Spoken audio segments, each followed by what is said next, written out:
আসসালামু আলাইকুম ভিউয়ার্স, আমি ইউসুফ আছি আপনাদের সাথে।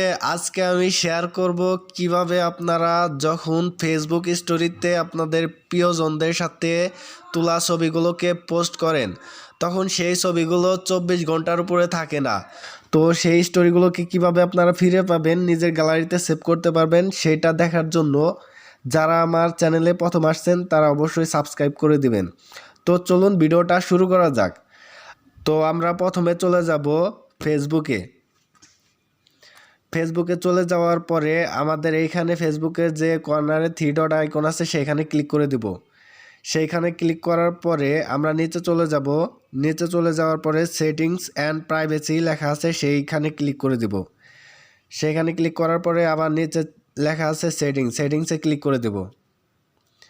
সেটিংসে ক্লিক করার পরে উপরে লেখা থাকে যে প্রোফাইল সেটিং, সবার এখানে থাকে, এখানে ক্লিক করে দেবেন। প্রোফাইল সেটিংসে ক্লিক করার পরে একটু নিচে চলে যাবেন এবং নিচে চলে যাওয়ার পরে অ্যাক্টিভিটি লগ একটা অপশন আছে, সেইখানে ক্লিক করে দেবেন। সেখানে ক্লিক করার পরে এখানে দুইটা অপশন আছে যে আর্কাইভ ট্রাস্ট, এখানে আর্কাইভে ক্লিক করে দেবেন। আর্কাইভে ক্লিক করার পরে এরকম ইন্টারফেসে আপনাদের নিয়ে আসবে এবং এখানে লেখা আছে স্টোরি আর্কাইভ, এখানে ক্লিক করে দেবেন।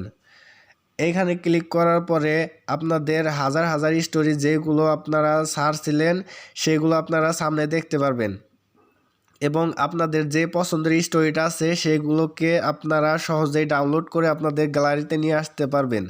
এবং এটা করার জন্য আমাদের প্রথমেই যেতে হবে সেই পছন্দের স্টোরিতে,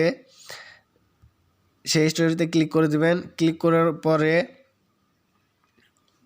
করার পরে আপনারা উপরে যে থ্রি ডট আইকন আছে সেখানে ক্লিক করে দিবেন।